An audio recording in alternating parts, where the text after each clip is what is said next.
Hello les amis investisseurs et j'espère que vous avez la super forme, moi ça va super bien. Et on se retrouve aujourd'hui dans une vidéo où je vais vous montrer la composition de mon plan d'épargne en action, autrement appelé PEA. Alors c'est une question que j'ai reçue de la part d'un des membres de la communauté Go Investissement. Et c'est une personne qui me demandait, tiens Quentin, est-ce que tu peux nous montrer les principales lignes que tu as dans ton portefeuille PEA? Et c'est chose faite, chose promise, chose due. Je le dis en plus à cette personne que j'allais faire une vidéo là-dessus. Et bien aujourd'hui, vous avez la vidéo que vous regardez maintenant. Donc moi d'habitude, je n'aime pas forcément faire de vidéos sur les valeurs que j'ai en portefeuille. Tout simplement parce que ça ne sert pas forcément à grand chose dans une certaine mesure. Parce que je vais peut-être vous montrer mon PEA, mais il faut savoir que ça ne sert absolument à rien de recopier mon portefeuille à l'identique. Parce que justement, j'ai une stratégie qui est différente de la vôtre peut-être. Peut-être que je n'ai pas le même horizon d'investissement. Et justement, il faut faire attention quand vous voyez des vidéos sur la composition de portefeuille de PEA.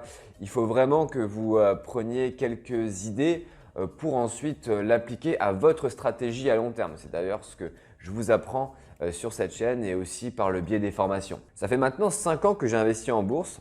Sachant que les 3 premières années, eh bien, j'investissais principalement via l'assurance vie. Et on sait tous que l'assurance vie, donc c'est un produit d'escroc, c'est de la merde. Entre nous, c'est vraiment de la merde. Donc peut-être qu'il y a certains avantages à investir via l'assurance vie pour optimiser sa succession. Mais écoute, bon, moi, quand je vais mourir, ok, c'est bien que mes enfants, eh bien, ils prennent ce que j'ai investi et ce que me rapportent mes investissements.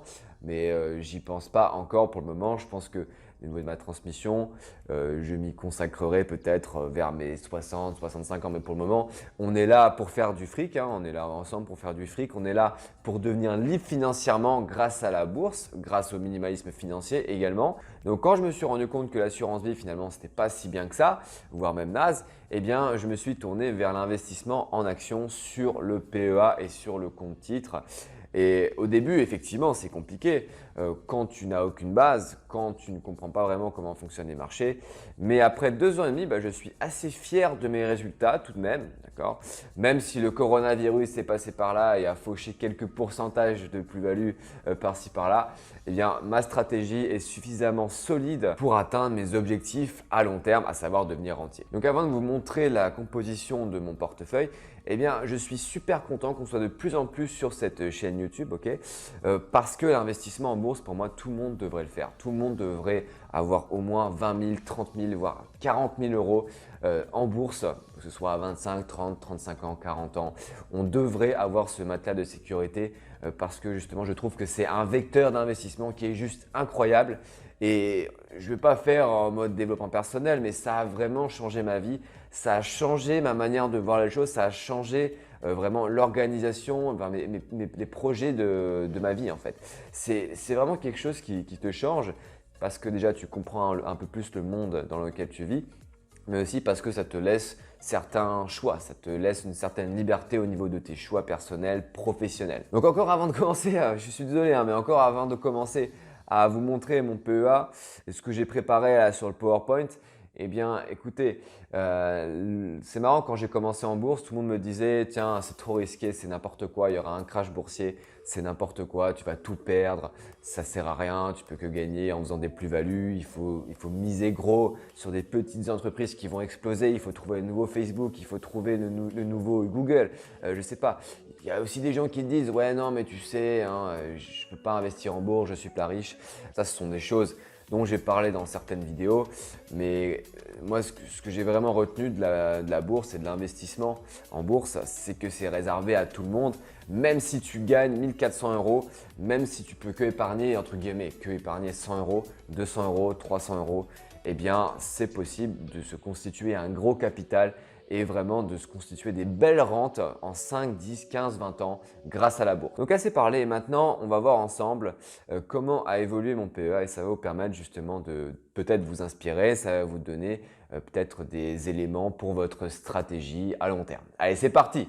Allez, on se retrouve derrière mon écran où je vais vous montrer les performances de mon PEA, les investissements que j'ai réalisés, les objectifs à venir également. Et je pense que ça va vraiment vous aider. Alors premièrement, il faut savoir que dans mon PEA, j'ai 15 valeurs. 15 valeurs qui sont principalement françaises, d'accord? Car sont éligibles au PEA uniquement les valeurs françaises et certaines valeurs européennes, hein, type SAP, Euronext, qui sont des valeurs allemandes. Euronext, il me semble que c'est pas allemand, mais ça vous donne une idée quand même ça vous donne une idée de combien de valeurs, eh bien, est-ce qu'on peut mettre dans un portefeuille PEA. À savoir que en mettre 50, ça ne sert pas à grand chose parce que tu diversifies trop à ce moment-là et comment dire, tu passes un peu à côté de l'essentiel, quoi. Au niveau de mes versements, donc j'ai effectué 14 000 € de versements depuis avril 2019, donc depuis le moment où j'ai vraiment commencé à bosser.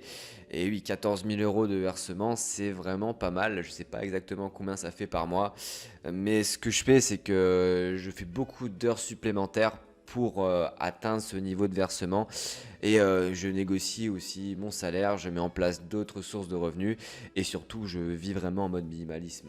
Donc ça fait quasiment ça fait entre 500 et 800 € de versement par mois et c'est grâce à tout ce que je vous ai dit avant que j'arrive à tenir un rythme de versement aussi élevé.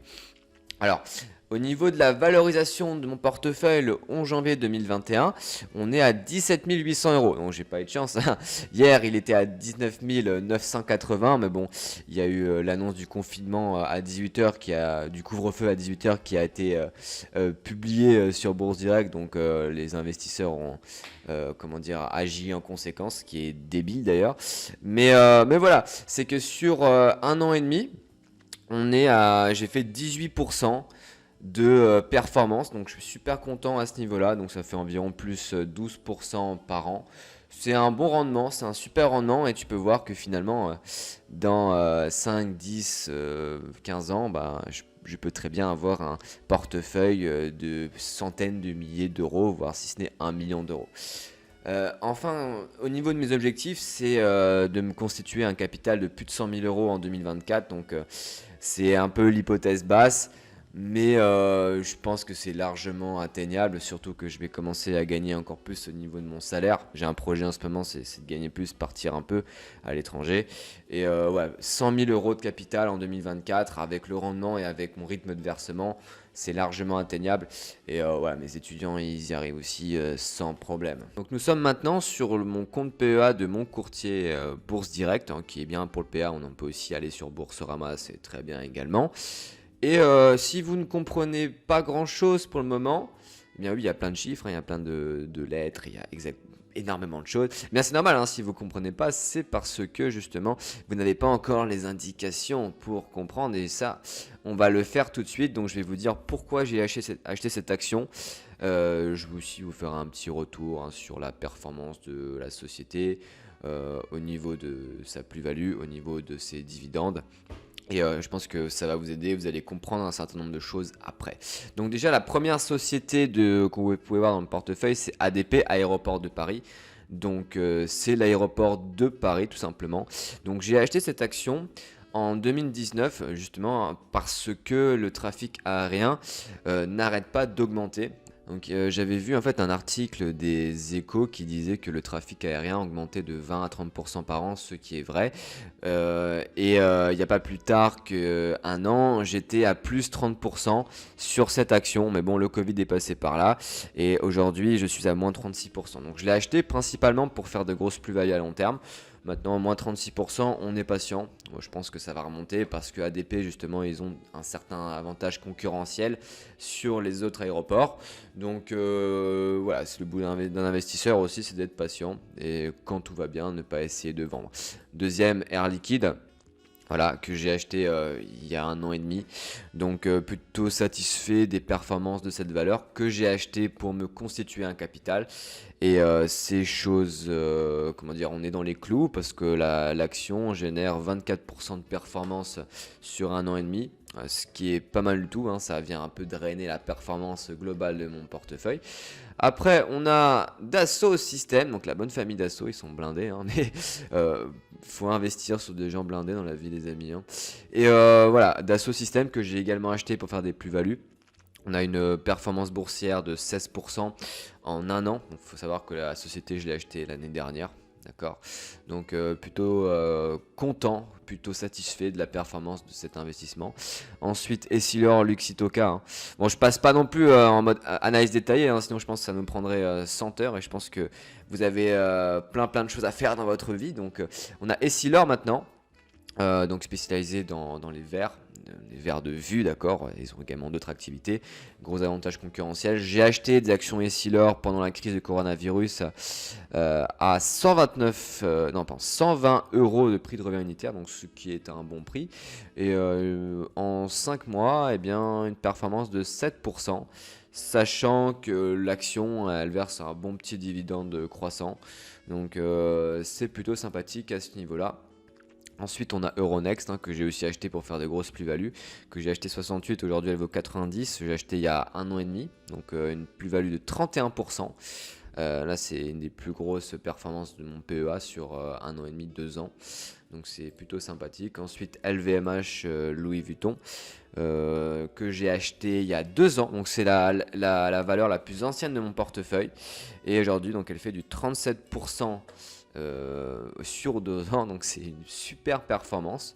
Et bien sûr, après, c'est pas dit qu'elle fasse 20% tous les ans, mais au fil du temps, quand tu lis sur 10 ans, eh bien, tu peux arriver à des performances de plus de 1000-1500%.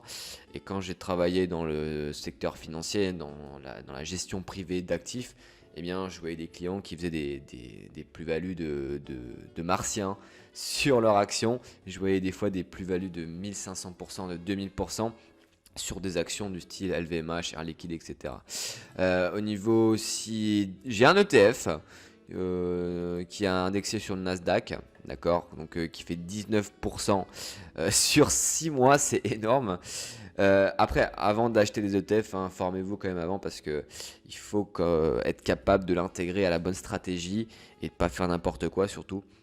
Donc si vous vous posez la question c'est quoi le Nasdaq? Eh bien le Nasdaq c'est simplement l'indice américain qui comporte 100 valeurs qui sont principalement technologiques, donc Google, Facebook, etc. etc. Ensuite on a Natixis. Voilà, Natixis que j'ai acheté pour les dividendes, d'accord, qui verse un gros rendement sur dividendes, mais qui dit gros rendement sur dividendes dit également très risqué. Et ça on le retrouve dans le cours de bourse finalement. Là je suis à moins 21% je suis à 21% de moins-value, donc pour une moins-value de 253 euros.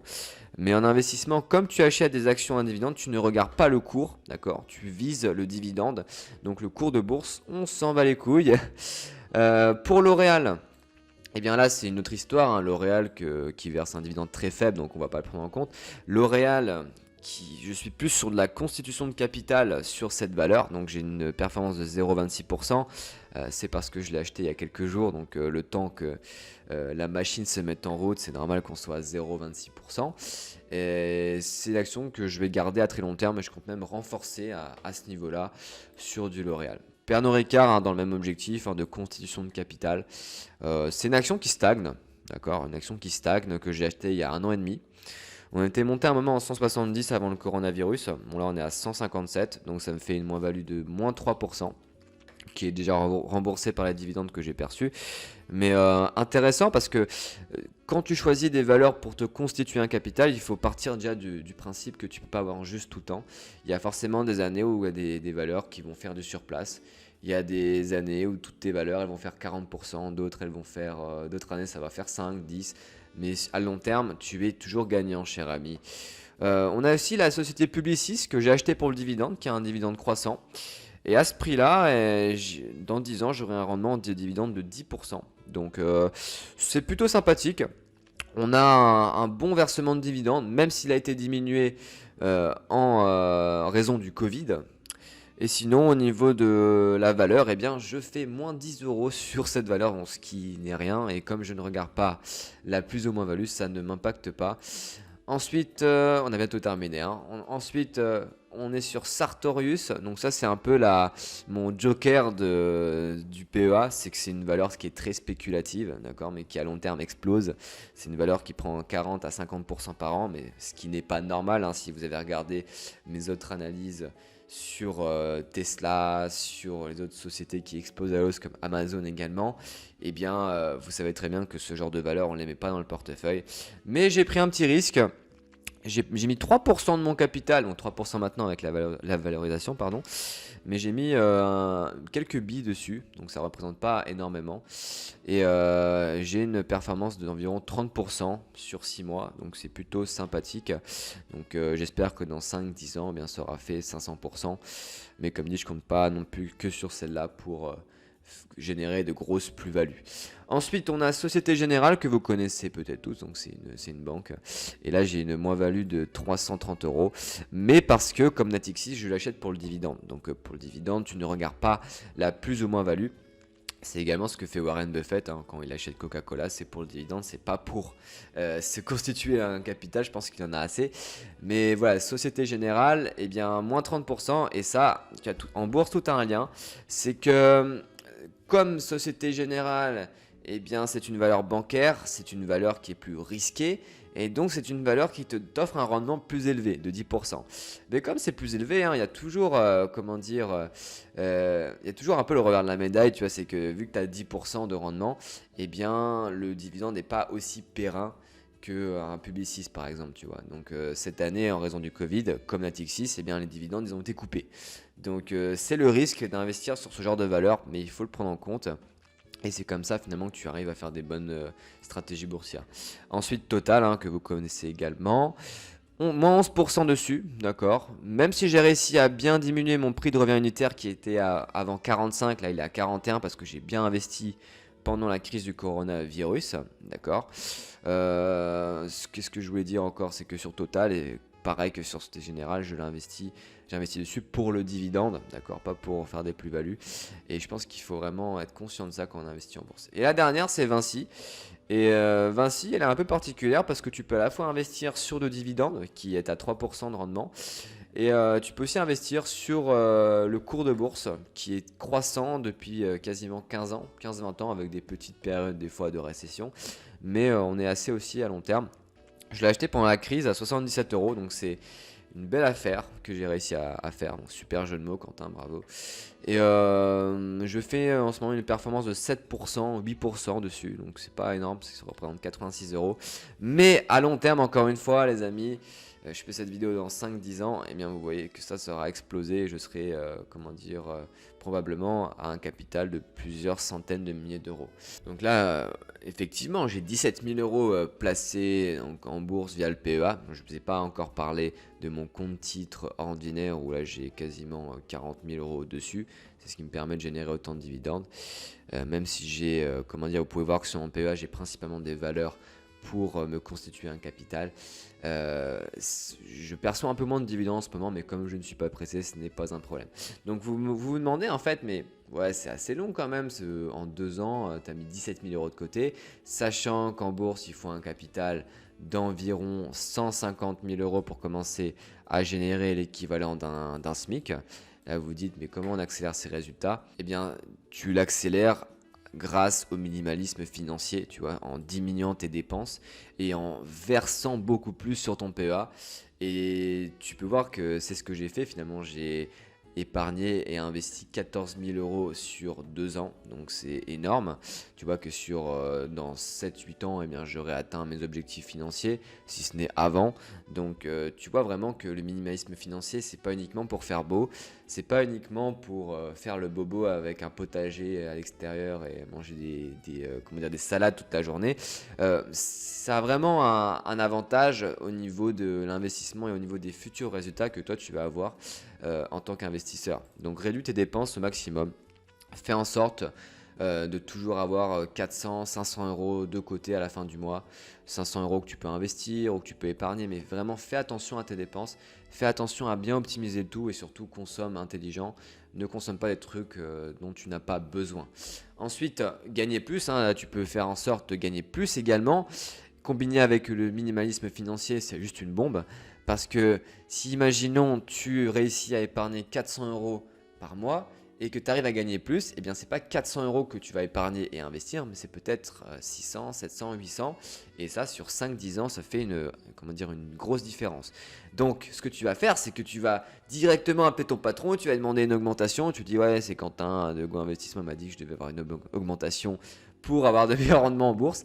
Et je suis sûr qu'il comprendra, je suis sûr qu'il te comprendra. Ensuite, je plaisante bien sûr, hein. Ensuite, troisième point, c'est il faut se tenir au plan. Il y a beaucoup de gens, regardez à l'écran, qui vont peut-être investir 1000 € le premier mois. Peut-être qu'ils vont investir encore 1000 € le deuxième mois. Mais peut-être qu'elles vont le faire un an, mais au bout d'un an, eh bien, elles vont oublier tout simplement d'investir. Elles vont pas, se tenir au plan d'investissement, se tenir au plan de versement. Moi, ce que je te conseille vraiment pour te tenir au plan et continuer à verser de manière régulière sur ton PEA ou sur ton compte extraordinaire, eh bien, c'est de programmer un versement automatique. Donc, un versement automatique, c'est simplement sur la plateforme de ta banque, eh bien, tu peux programmer ce type de truc. Et si par exemple tu programmes un versement automatique de 500 €, eh bien, à la date T que tu auras fixée, eh bien, tu seras automatiquement prélevé de 500 €. Et moi, c'est ce que j'ai fait. C'est que j'ai pour le moment un versement automatique de 200 €. D'accord. Donc, ça veut dire que tous les mois, le 2 de chaque mois, eh bien, je suis prélevé de 200 €. Et j'ai même pas besoin de me soucier de si j'ai investi ou pas. Ça le fait automatiquement. J'ai plus qu'à aller sur Bourse Direct pour investir. Donc sinon, j'espère que cette vidéo t'aura plu. Comme d'habitude, si tu veux commencer à mettre en place une stratégie à long terme avec la bourse, un peu comme on vient de faire ici, si tu as vraiment besoin des bases, eh bien, tu peux télécharger ta formation offerte qui est sur 3 jours, donc il y a du gros contenu. Et je vais t'apprendre justement à optimiser ta fiscalité, à choisir ton courtier, à choisir également une stratégie qui est adaptée à tes besoins. Donc le lien se trouve dans la description, tu peux la télécharger et j'espère te voir dans cette formation. Et d'ailleurs dans cette formation, j'ai rajouté un groupe de discussion dans lequel eh bien, tu pourras poser tes questions auprès de moi-même et des membres qui ont également suivi cette formation. Donc j'espère que cette vidéo t'aura plu et on se dit à très bientôt pour une prochaine vidéo. Allez, ciao mes amis investisseurs. Merci pour ton attention et tu peux également regarder d'autres vidéos sur cette chaîne et t'abonner également. À très bientôt.